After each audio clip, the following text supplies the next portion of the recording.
Welcome to Healthy Living. We're so glad you joined us. I'm Lori Johnson.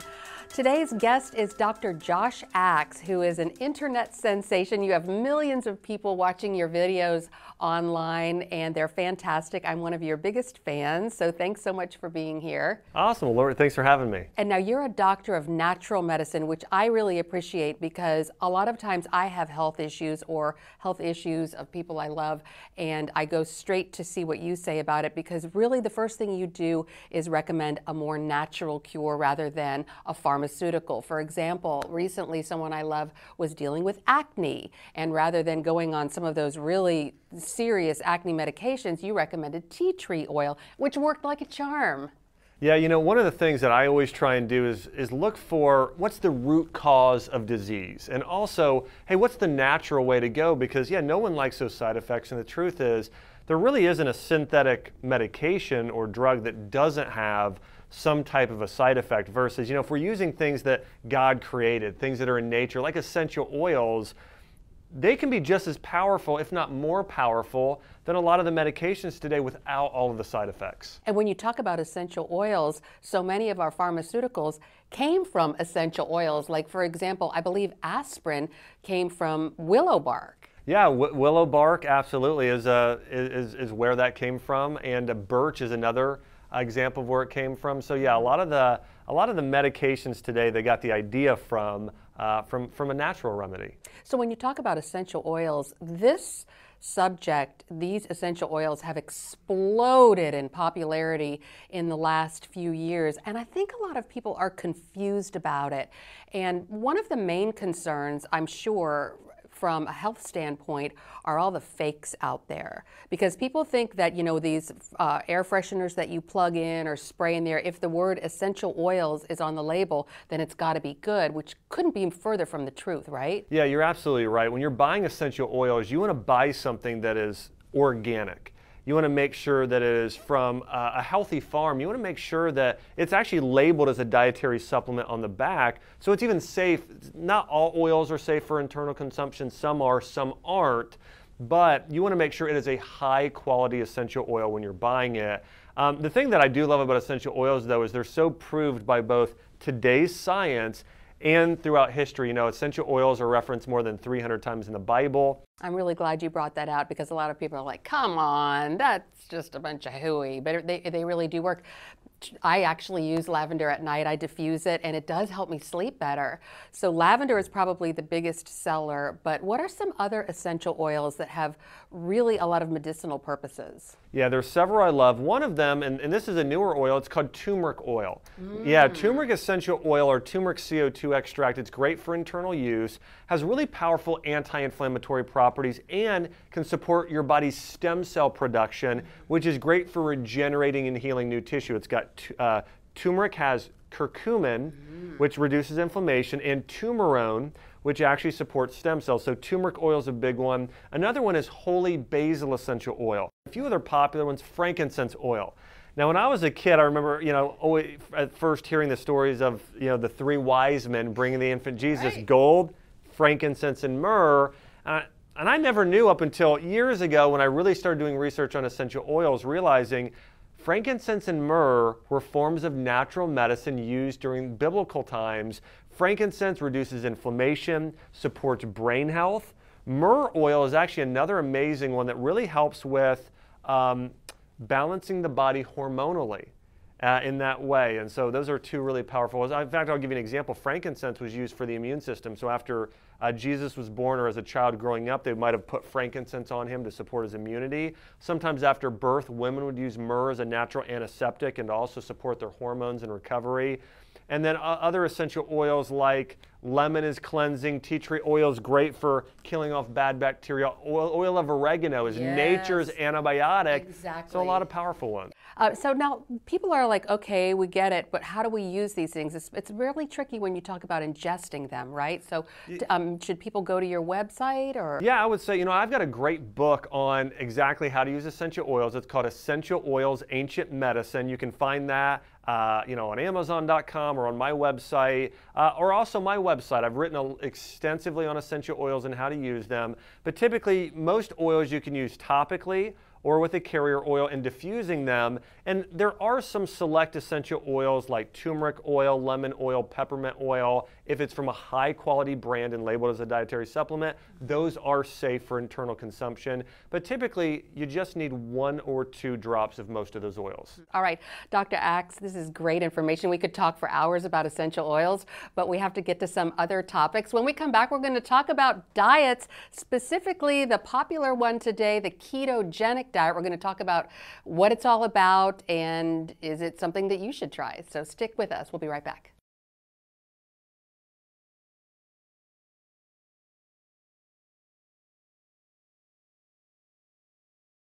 Welcome back to Healthy Living. We're continuing our conversation with Dr. Josh Axe.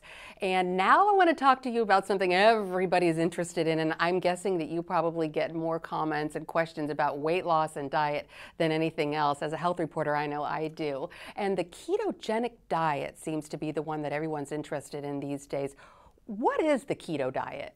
Yeah, so the keto diet is a diet that puts your body in what it thinks is more of a fasting state. Now, this diet was first developed by an actual doctor at Johns Hopkins University back in the 1920s. Now it's making a comeback. There is so much clinical research showing that when you remove the carbohydrates and add in fat, so typically the ketogenic diet is consuming 70% fat, 25% protein, about 5% carbs.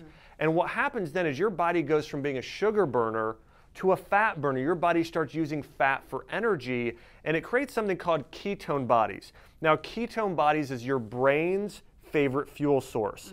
And so it really helps nourish the brain, also helps rest your pancreas and part of your digestive tract so it can heal. So the big benefits of the ketogenic diet is, number one, it is by far the greatest diet for weight loss. If somebody wants to lose weight fast, the keto diet's the most powerful because your body actually starts burning its own body fat as its source of fuel rather than the carbs you're consuming. Number two, it's incredible for brain health.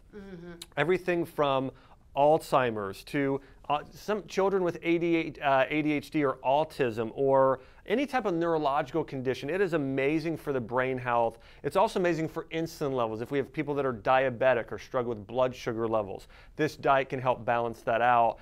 Now, what happens sometimes when people do diets is they go to foods that are allowed on the diet but aren't the healthiest. And I'll give you an example. I had a patient come in years ago and he said, "Dr. Axe, I'm on the keto diet." And I said, "Great, Jim. What are you eating?" "Well, for breakfast, I'm having butter, bacon, and eggs. For lunch, I'm having butter and bacon and a burger. And for dinner, it's like butter, bacon." You get it. Lots of butter and bacon. That's fine to do a little butter. Now, I'm not a fan of pork bacon. I do turkey bacon. But all that being said, you're missing nutrients and you're not alkaline. So the key in doing a ketogenic diet is getting your fats from healthy sources of fat.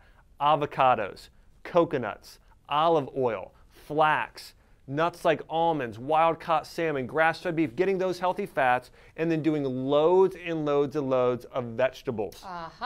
So when you're doing lots of vegetables, that actually puts your body in a position where you're not going to have the gout, you're not going to have keto flu symptoms typically, your body is going to be healthy. But again, I think it really comes down to almost any diet. There's a right and wrong way to do it, but when you're doing the keto diet, you want to do it the right way with loads of alkaline vegetables. And a lot of people think the ketogenic diet is tons and tons of meat, and really you're saying it isn't. Yeah, typically with a keto diet, I'll give you an example of what a keto plate looks like. It's 1 serving of organic meat, loads of vegetables cooked in a healthy fat like ghee or coconut, and then also maybe an avocado. So it's a real balance there. I want to say this too, you want to get a lot of keto foods. You can also take some good keto supplements. If people are looking for good keto supplements, look for a keto protein powder. Look for a keto collagen, a keto multivitamin, a keto digestive enzyme. There are supplements now labeled keto, which are good for anybody who's looking to lose weight, improve their health, whether you're going full keto or not. So last question, a lot of people, especially some in the medical field, say, no, not that much fat, that's so bad for your heart, especially coconut oil. Please address the coconut oil issue because some people say it's a miracle food and some people say avoid it like the plague. Yeah, so here's what you need to know about the keto diet and fat consumption. One, the keto diet isn't a lifetime diet. It's to be consumed typically 30 to 90 days, and then people can move back into just a really healthier diet. But if somebody wants to radically change their body for 1 month to 3 months, the keto diet is best. We know coconut oil It's a real food. God created it. And when you look at the medical studies, it's been shown to reverse heart disease. It's been shown to fight cancer, candida, a number of conditions. So when people say no coconut, they're just throwing the baby out with the bathwater. The truth is, coconut oil is an amazing superfood. One more comment about oils. Talk about the vegetable oils, the omega-6 oils, as we say, the type of oils that a lot of people cook in that you see in the plastic bottles in the grocery store. Here's the oils people need to stay away from, the 3 C's and 3 S's for the most part. Canola, cottonseed, and soybean.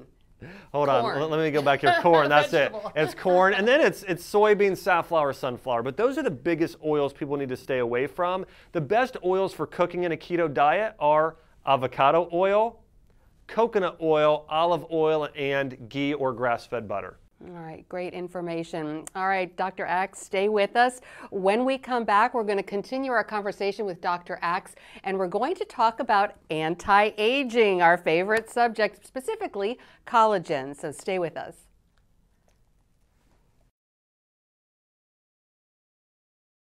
Welcome back to Healthy Living. We're continuing our discussion with Dr. Josh Axe, Doctor of Natural Medicine. Love having you here, Doctor. And another huge issue sort of exploded on the scene recently is collagen, specifically bone broth. We're starting to see it in the stores now. Is this something that people should be consuming? Yeah, I absolutely believe they should be. You know, actually, even back in the Bible, when we hear about Esau making some soup and Jacob, that we know that bone broth has been consumed since the beginning of time. Here's the thing that people need to know. Number one, we're all missing collagen in our diet for the most part if we're living in America or Europe. Our ancestors consumed a lot of collagen. 30% of the protein in our body is collagen protein, yet we're not nourishing those areas. So if somebody isn't consuming collagen, or if they are consuming it, here's the areas it affects. Your skin, number one, your hair, your nails, your bones, your discs, your joints, your ligaments, your tendons, your fascia, your gut lining, your arterial walls. All of those areas are affected negatively if you're not getting collagen, but positively if you are. So we want to make sure we are getting collagen every day. The number one food source of collagen is going to be bone broth. Now you can make bone broth at home by taking animal parts, submerging them in water and cooking them in a crock pot or slow cooker. And 24 hours later you've got broth. You can buy it frozen and consume it at home, or you can buy it as a bone broth protein powder, and there's flavors of that, like vanilla, chocolate. You don't even really taste like broth. Do that in a smoothie. That's another great option. But the big thing is we want to be getting bone broth every day or getting collagen every single day, both in food and in a lot of cases supplement form as well. A lot of people, especially we women, have only heard of collagen as it relates to anti-aging, because we know that when your skin starts to sag, that's because you're losing collagen, and so you want to put that collagen back in there to prevent further sagging, deterioration. Yeah. But a lot of people are surprised to know that it's beneficial for people who aren't really concerned about anti-aging, young people, or I don't know, men, I guess. Yeah, really everybody needs collagen. You know, I look at the number of people with joint issues today. I think a big reason for that is, think about your joints are made up connective tissue, ligaments, tendons. When you're not nourishing that area of your body, there's going to be problems there. There's really two types of proteins. There's muscle building proteins we eat, like chicken breast and grass-fed beef and eggs. That's muscle building proteins. Those are full of branched chain amino acids. Collagen proteins contain proline, hydroxyproline, glycine. Those amino acids build our own collagen. And you're right, after the age of 25, anyone older, once you hit the age of 25, your collagen production goes down like this, which collagen production is what keeps your skin tight and firm. I'll tell you this, I had just a story with my sister and my mom. My sister has always had really thin hair and brittle nails. And she called me after, I have a supplement called multi-collagen and bone broth protein, and she started using it. After 2 weeks, she called me, she said, "Josh, what's in here?" And I said, "Rachel, it's just collagen." And she said, "I cannot believe how much thicker my hair is now, how much stronger my nails are." And I also worked with another family member, and she called me up and said, "I can't believe what this has done to my skin. Yeah. My skin feels tighter, it's firmer, these creases have started going away, and it's all from getting more." And I think everybody needs to be getting at least 1 to 2 servings of collagen in their diet. And when they're buying collagen, when you're buying a collagen supplement, you want to make sure it says multi-collagen. But again, collagen is so big for our beauty, for our joints, and our gut health. Your gut lining is made up of collagen too.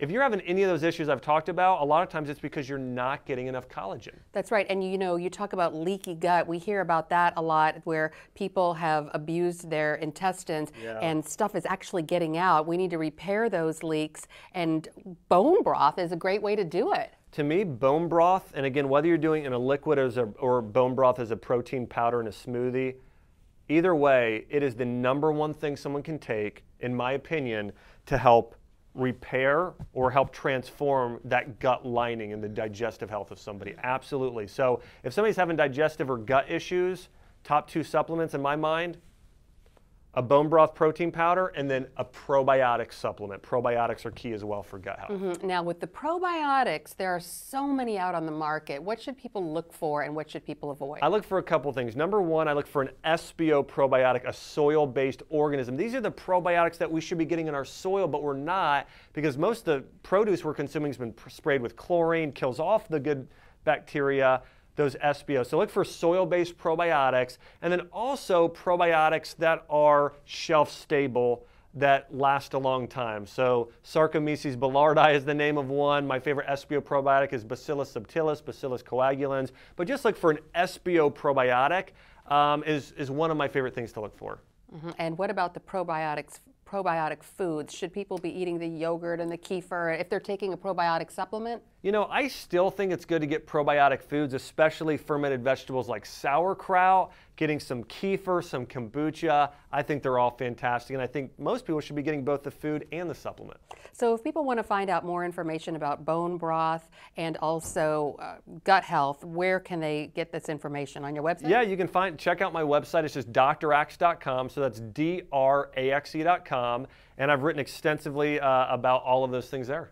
All right, well, when we come back, our final thoughts with Dr. Axe, and we're going to be talking about something that's near and dear to my heart, and I'm sure yours as well, hormones and how to balance them. So stick with us.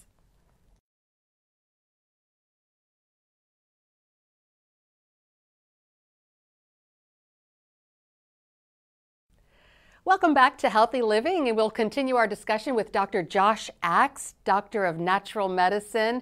Great stuff today, and wanted to finally talk about hormones. We know that hormones impact almost every aspect of our life, and when they're out of whack, everything goes downhill. Yeah, so I would say this with hormones is that I don't want to say it's an easy fix, but for a lot of women, if they make some, what I think are simple changes, they can see a radical difference in their hormones pretty quickly. The first thing I want to mention that can really help hormones is going to be balancing out the amount of carbs and fat they're consuming. A lot of women today are consuming far too many carbohydrates, and men for that matter, and not enough healthy fat. So I would lower the chips, bread especially, bagels, like bread, all of those things, lower that intake, up the healthy fats, more coconut, more avocado, more eating wild-caught fish like salmon if you can, more using flax seeds and healthy nuts. You know, just getting more healthy fat in the diet is key. That's step #1. I would say step #2 is de-stress. You know, I think there's a lot of stress in our lives, and the biggest way to unstress is to unplug and do things you love to do, scheduling lunch with a best friend. And the third thing we'd love to talk about is herb supplements and essential oils can go a long way in helping hormonal health as well. And you know, a lot of times we women and men know that we should cut back on the sugar and the starchy carbs, but we crave them so much. It's sort of like a vicious cycle, and the more we eat, the more out of whack our hormones go, which makes us want them even more.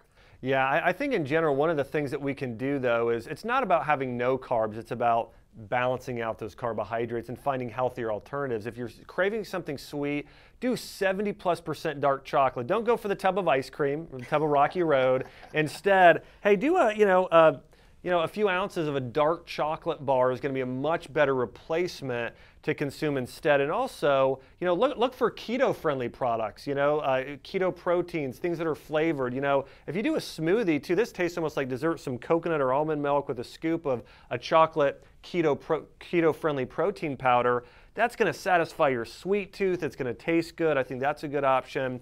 But you're right. I mean, there's no doubt there's one other thing. If you're craving carbohydrates, having those cravings, a few things help. eating sour foods reduce sweet cravings. Interesting. So sour food like? Sauerkraut. Even like, you can buy certain types of berries that are a little bit sour too. Blueberries actually tend to have a little bit of sourness to them, but that helps along with probiotics. So both of those things help reduce some of those sweet cravings that a lot of people have a lot of times. And then a few hormone conditions that I know you and I answer questions about frequently. One is thyroid health. If you've got a thyroid issue, there's an herb that is so beneficial for the thyroid called ashwagandha.